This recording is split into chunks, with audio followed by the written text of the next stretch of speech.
I'm happy to welcome my guest today. We're going to speak about not only culture, but a whole project that is, let's say, multidiscipline. It is involving environment, it is involving society, it is involving the Tunisian territory everywhere. So here is a call, and I would like to invite you to go and visit the 32 bis in Tunis gallery.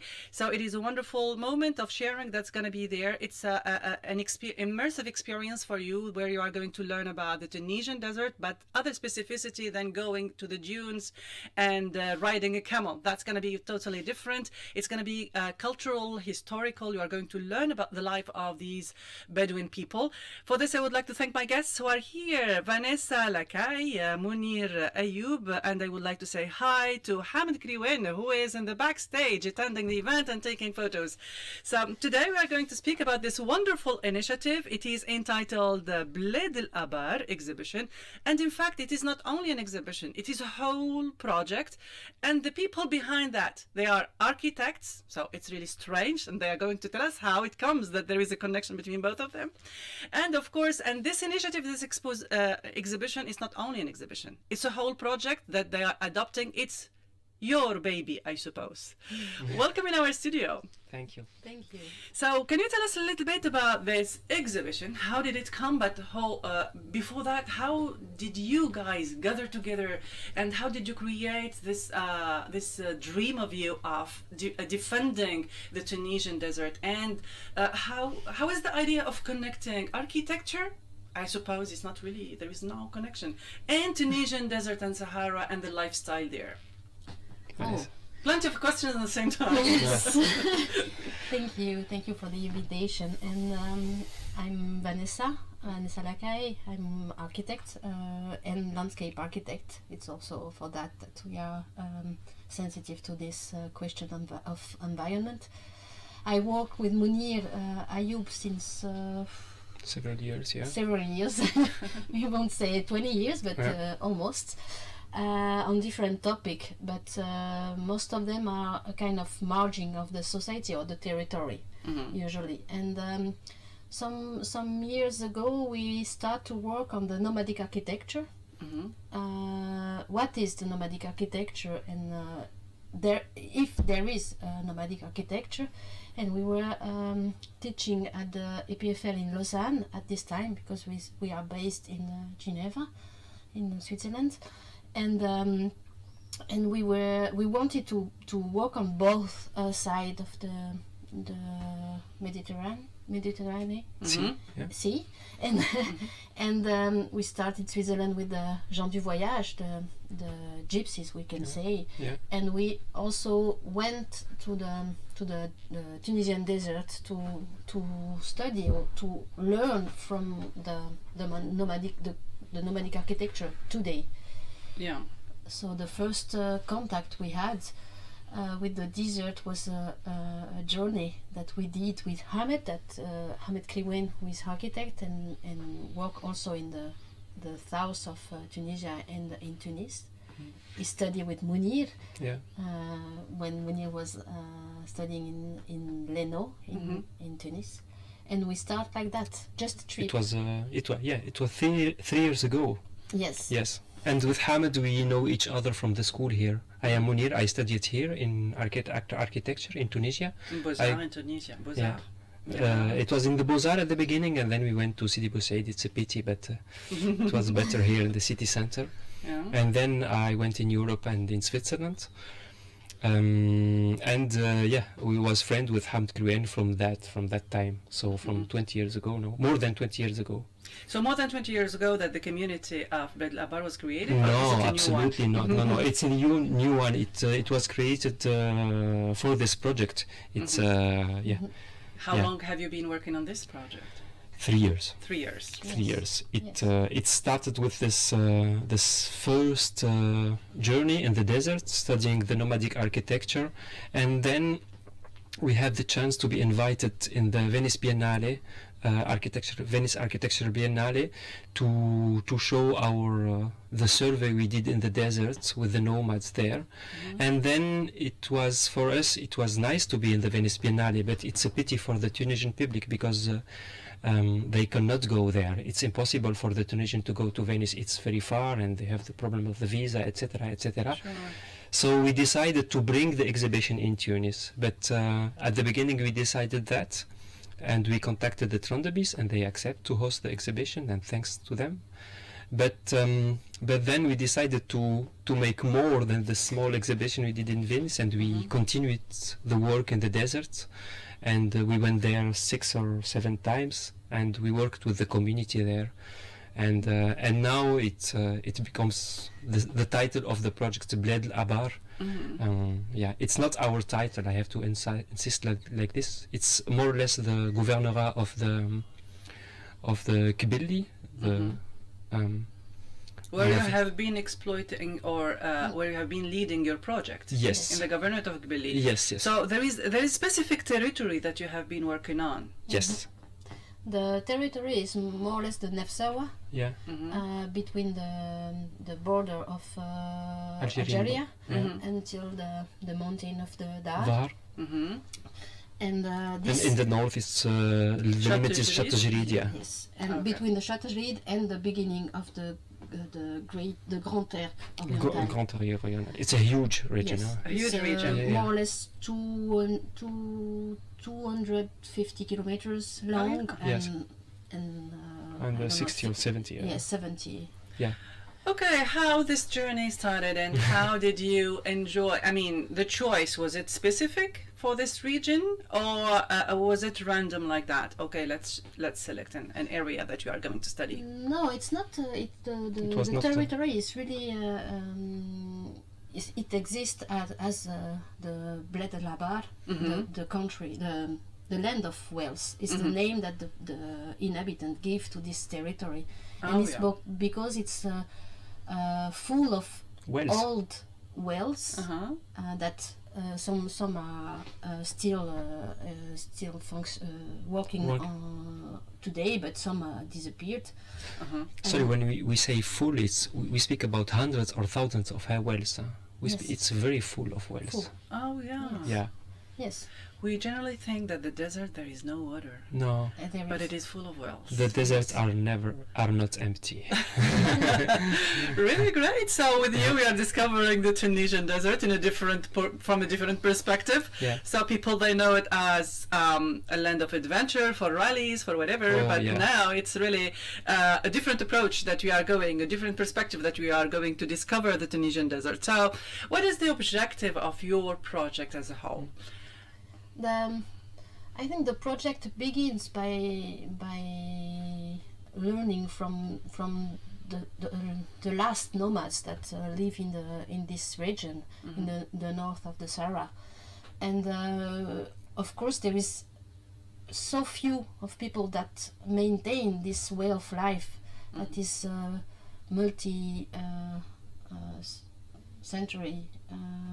Yeah, it's very old. Yeah. It's very, very old, but is going to disappear because of the lake of Wales, because there is different use of the water today, different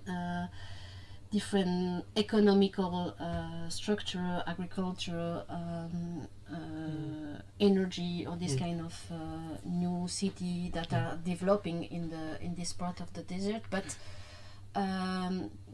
the way of life of the nomads are so fragile that they are the last one, and they are more and more sedentary. Settled. Yeah. They're settled. Yeah. Excuse me. Yeah, they are leading more and more sedentary life. Yes. They are settled now. They Yeah. used to displace from one area to another in the past. Yeah. But now the water is a source of life, so they are settling around water sources. What we Not really settling around. It's not. Maybe it's very known, but I didn't know that before. In Tunisia, before the colonization, the majority of the population was nomad. So this is very important. And with the colonization, the majority of the population becomes settled. And now But you forced. can. It's very important, was forced to be settled. in the city. So in the south of Tunisia, all the city of Douz, El Fawar, Sabriya, or Jimatoug are all new cities built by the French colonization, basically, to settle the people. So it's not very known, but it's very, very important to understand. And now that's why in Tunisia you will not find nomads. The only nomads who are traveling in the south of Tunisia in the desert are Algerian. Yes, they are crossing the desert. And so those wells at the beginning was made by the nomads, for them. They were pastoral.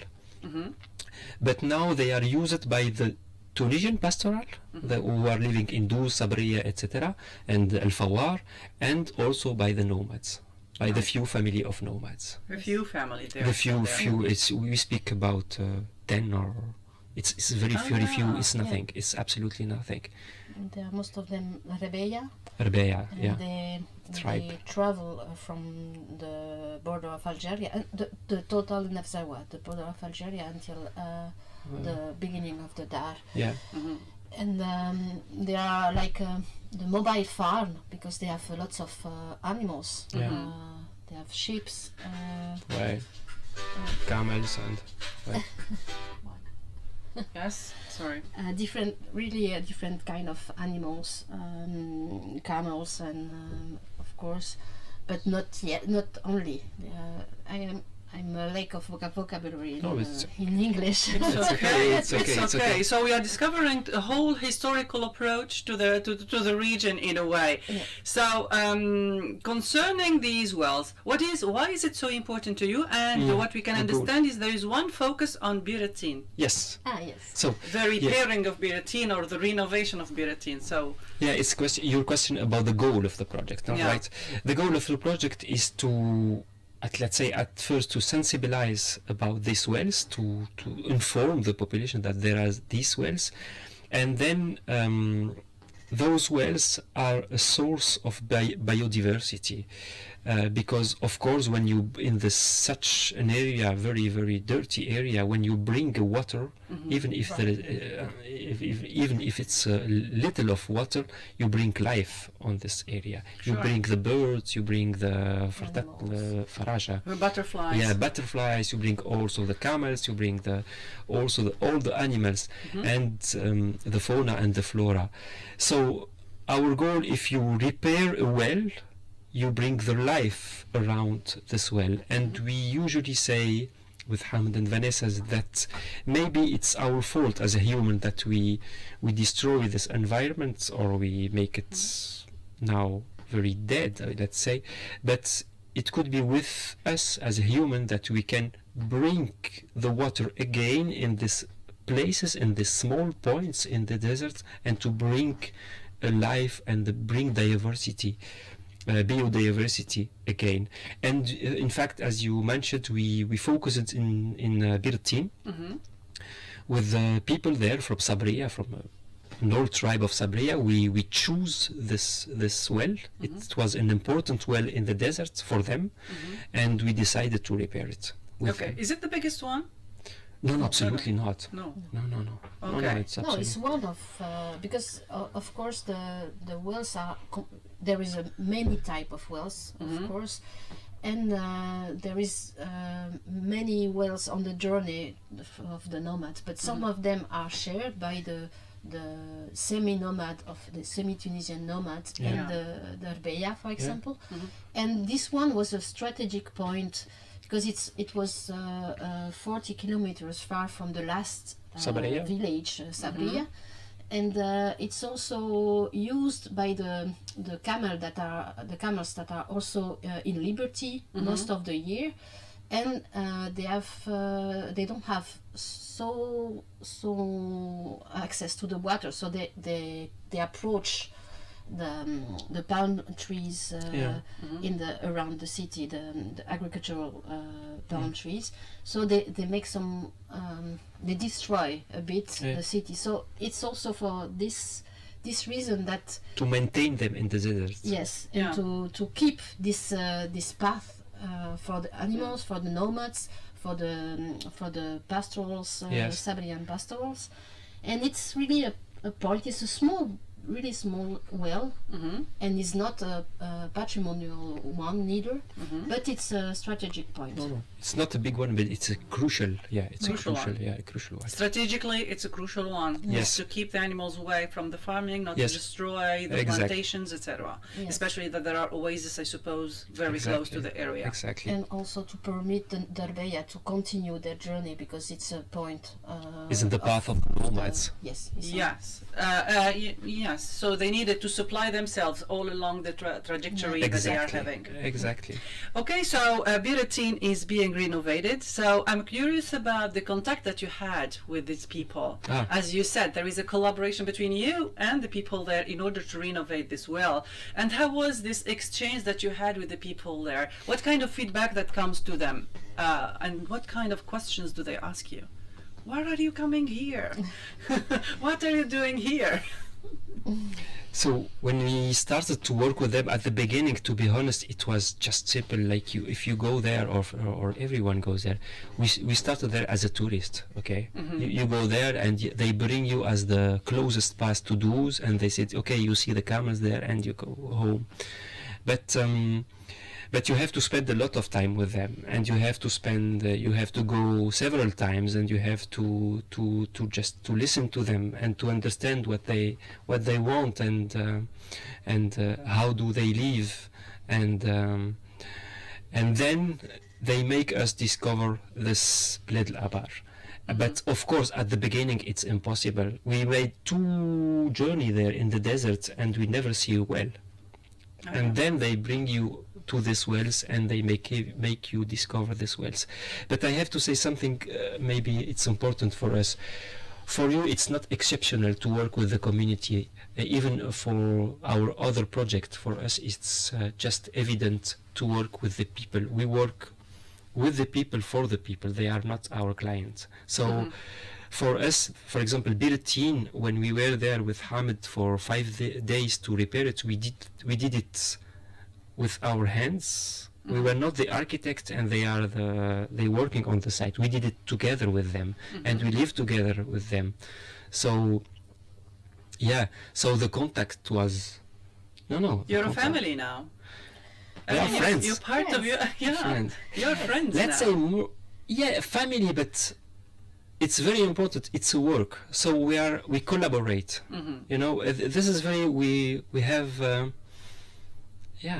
we have a relation of confiance, confidence, how we said Confidence, that. yes. Confidence between us, and this is maybe for us it's much more important than, okay, we are not, of course we are friends, but we work together, we did something together, because Of course. it's hard to repair a well in the heart of the desert. Exactly. And it's a work. It's work. You need means. You need equipment. Exactly. You need funding also. It's Ex- not. I suppose it's costly to repair a Yes. well.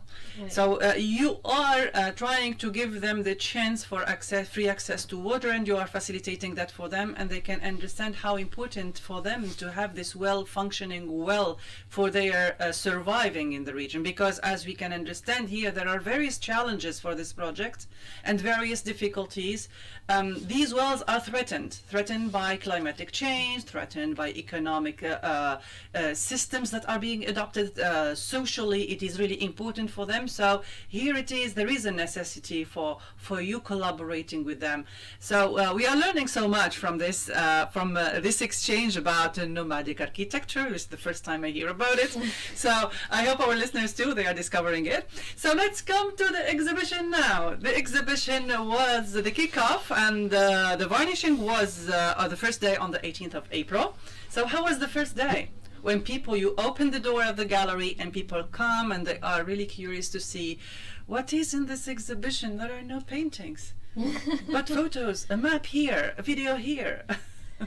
Yes, it was really interesting, because even those people who knows already this region told us that they discover something that they didn't know, because the exhibition is a kind of portrait. The whole complexity of this region is not completely focused on the nomadic swales, but also different kind of relation with water source, different type of wells, the government wells with the solar panels, in English I will the fesria. Fesria.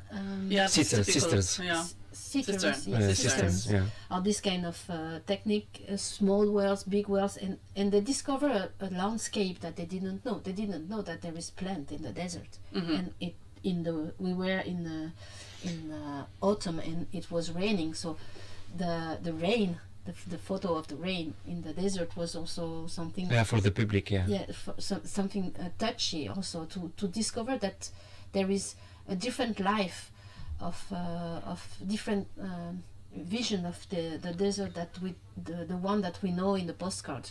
Yeah. And it's a whole lifestyle that you are really, showcasing to the public, because they don't know how these people are living. Yes.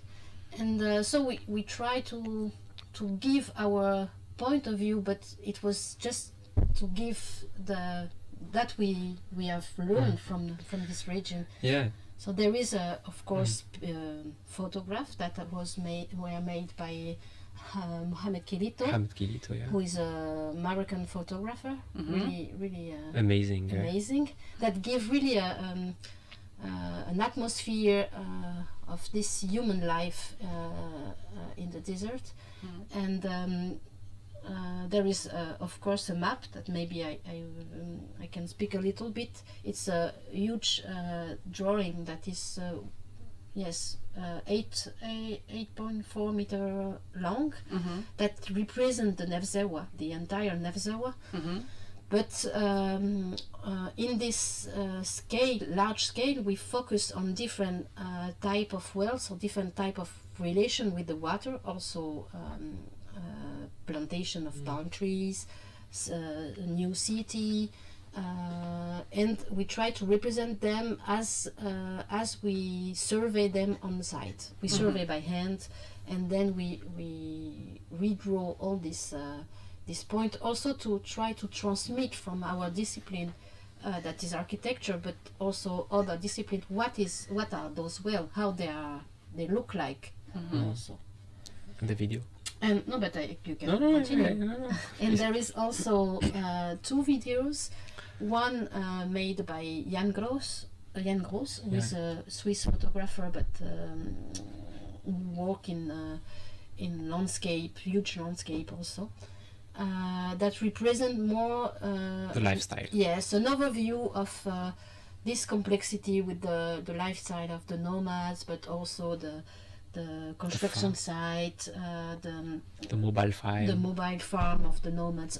This really atmosphere that you can feel in this region. And the second one is the 3-screen video of the repair of Birtin, made by Mounir Ayoub and Ayman Kemis and Wissem Ben Said. And show the construction site of Birtin, the atmosphere, the difficulty with the wind, the build of this wall of palm trees, leaves to protect from the wind. Thank you. And to describe a little bit what was this repair of the well, and the last element is the book. The book is trying to tell the whole journey of the project, but it's also the diary of the construction site.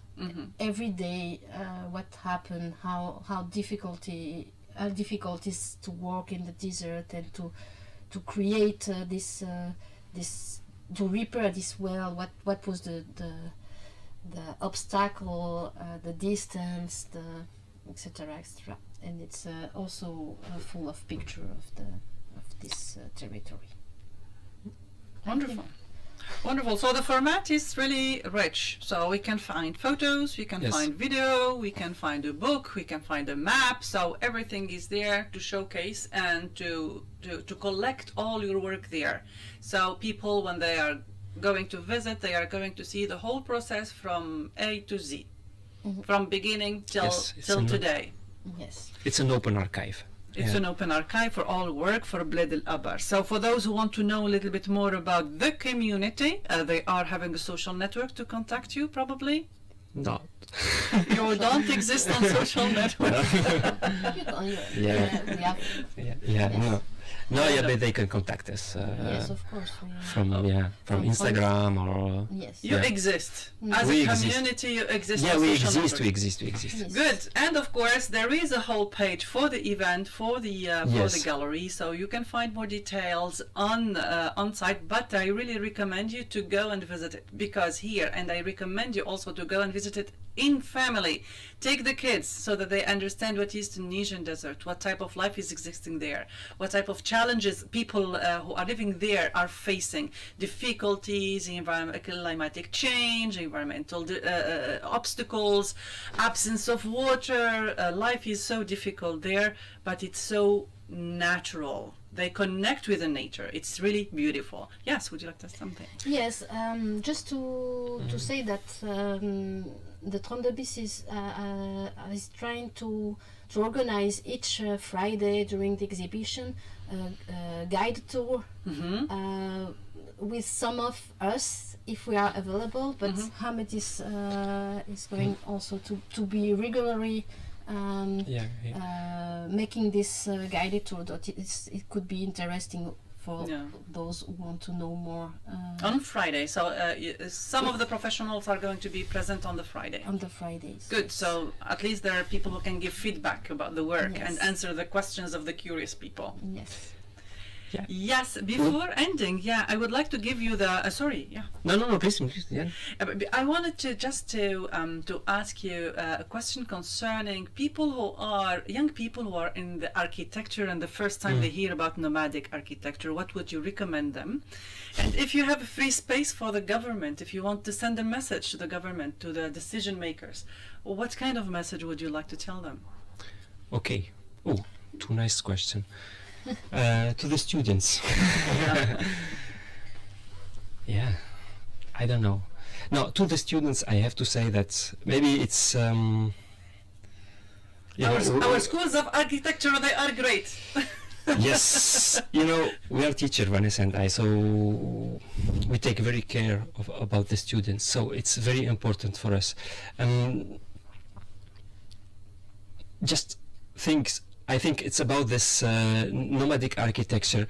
We usually, when we spoke, I studied here in Tunisia, and I don't want to criticize the schools, but when we speak about Tunisia, we speak usually about our amazing cities, about amazing old Medina, etc., and our old.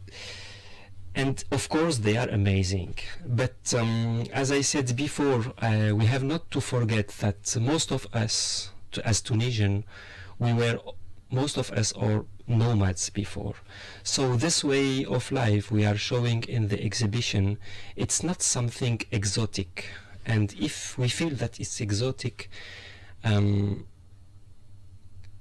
it's absolutely wrong. It's a fail. And it's our way of life. It's something that probably we lived, all of us, before. And it's not so long time before. And this is very important, and this is architecture. Architecture doesn't mean to be a huge monument, very tall, very thick, very dense, very glossy to be nice architecture.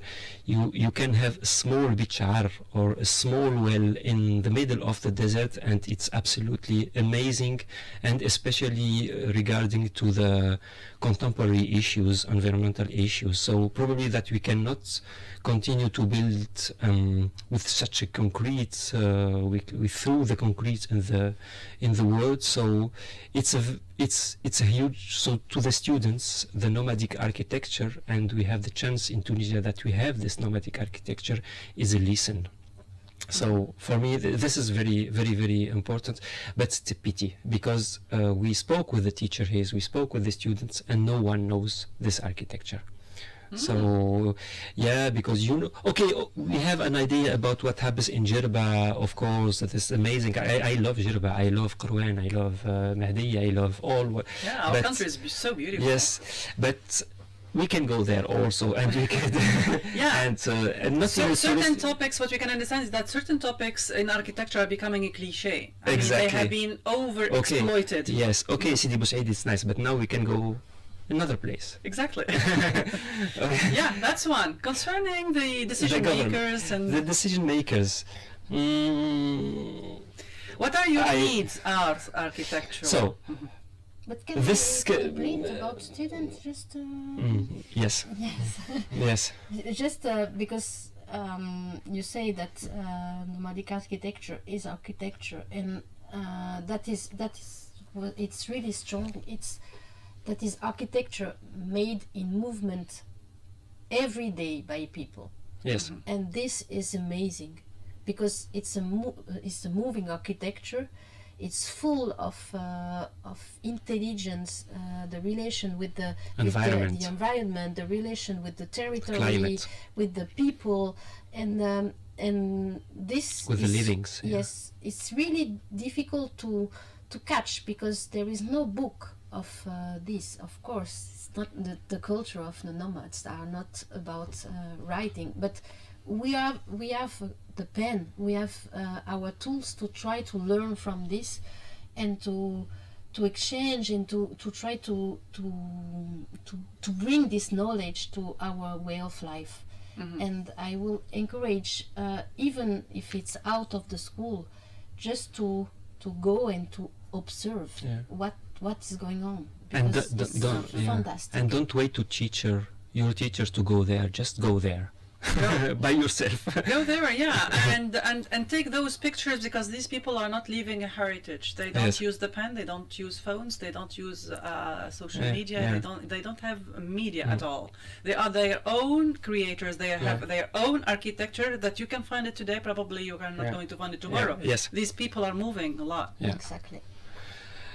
And about the government, I remember a book by an amazing architect who is Hassan Fathi. Is an Egyptian architect, and he started his book in the introduction. He said that this book. It's a book about a village he did in Egypt, long time away, and he said that he dedicate his book. No, he addressed his book to the government, to the decider, to the architect, to the urbanist, to the sociologist, to scientific, and because they have the power to change the things, they have the capacity to change the things, but he dedicate his book and his project and his architecture to the people who are living there in the desert. So, yeah, and I think for us is the same. We dedicate our work to the people there in the desert, but I think, of course, we need the government, and to be honest, it's not black or white. When we were there, we visit a lot of wells made by the government, and they work very well.